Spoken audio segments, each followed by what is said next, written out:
In 1851, in what is now known as Iraq, archaeologist and explorer Sir Austin Henry Layard discovered a library with 22,000 tablets containing what we know to be the earliest writings on Earth. The writings date back to over 6,000 years ago when the region was known as Mesopotamia, Sumer, and Babylon.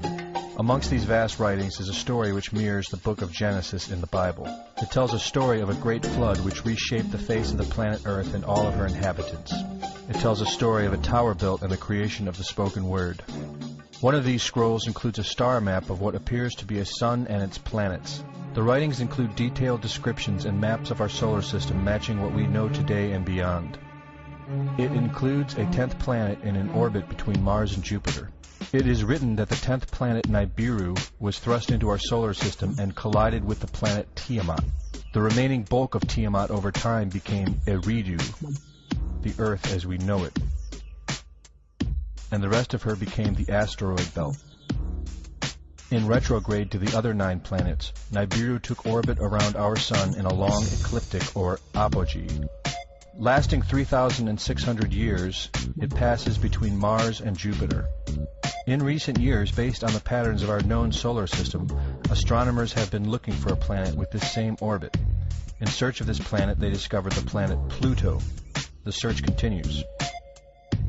According to the ancient texts, this detailed information was given to them by the Anunnaki, or those who from heaven to earth came. They described the Anunnaki as a reptilian race of gods which came to the earth in fiery ships from their home planet of Nibiru, the 10th planet. It is written that these Anunnaki came to the earth to mine gold and other elements to serve in protecting the atmosphere of their distant home planet. After a workers' revolt, the Anunnaki rulers began to genetically alter Cro-Magnon man to create a slave race, resulting in the human race. It was said that we were created by the gods in clay vessels. It is written that man was forbidden to depict the Anunnaki in their actual form. Just prior to the Great Flood, the bulk of the Anunnaki would return home, leaving numbers of them behind to watch over the earth. Anu was king. Assigned to Anu to heed his instructions. 300 in the heavens he stationed as a god.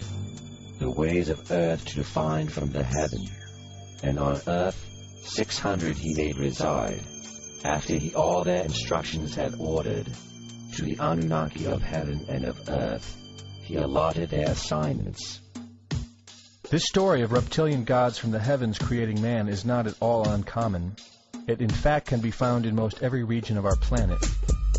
In Japan, emperors claim descent from dragon gods who came from the sky.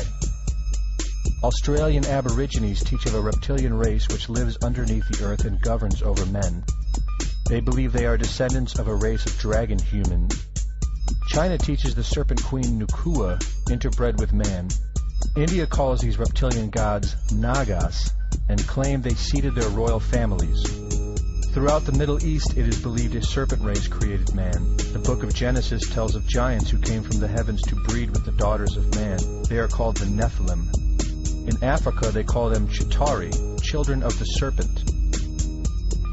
The royal kings of Africa claim descent from serpent gods who came from the sky. In South America, the Mayans teach that their ancestors were the people of the serpent. The Aztecs were said to be created by a serpent woman. In America, the Hopi Indians believe sky gods came to earth to breed with their women and refer to them as their snake brothers. The word Sioux means snakes, and Iroquois means serpents. It seems the only places you will not find this historical story is where the history has been methodically destroyed. The descendants of King Anu in Sumeria and Babylon can be traced throughout time. The pharaohs of Egypt were from the bloodlines of the Babylonian kings. The rulers of the Roman Empire can be traced to Egyptian hierarchy. All throughout Europe, the royal families can be traced back to the great Roman emperors. 34 of the presidents of the United States are directly descended from European royalty, with the remaining 8 who are only closely related to these same bloodlines. In 1934, President Franklin Roosevelt placed the Great Seal, originally created in 1782 by the Freemasons, on the dollar bill. Represented in the Great Seal is a pyramid and the all-seeing eye, known to be used by the elusive society, the Illuminati. Strung together in conspiratorial confusion are secret societies such as the Illuminati, the Freemasons, and the Bohemian Club. In 1917, National Geographic did a story on a place in Montreal, California called Bohemian Grove. The story reports a place where the world's elite, members of the Bohemian Club, retreat to in late July and conduct an ancient occult ceremony called the cremation of care. Every year in July, the world's leaders, media moguls, and members of the World Bank spend 2 weeks of what is known as a men-only retreat at the Grove. In the year 2000, BBC television show World of Wonder infiltrated Bohemian Grove with hidden cameras and aired the video on the BBC. The video shows the large mass of men donning red and black robes and once again conducting the cremation of care ceremony. The altar is at the base of a 200-foot owl, the Babylonian symbol of the god Moloch, the god of human sacrifice. In the video, a body is delivered upriver to the altar where it is set on fire. Upon being aired, members of the Bohemian Club reported that the ceremony is a put-on, merely done for entertainment and fun. This history tells a story of our world leaders having a deep involvement in satanic tradition, worshipping our reptilian overlords, the serpent gods. It poses the possibility that we may be and have always been enslaved by our leaders, no different than sheep or cattle. There is an endless amount of information out there which supports this, but don't take my word for it.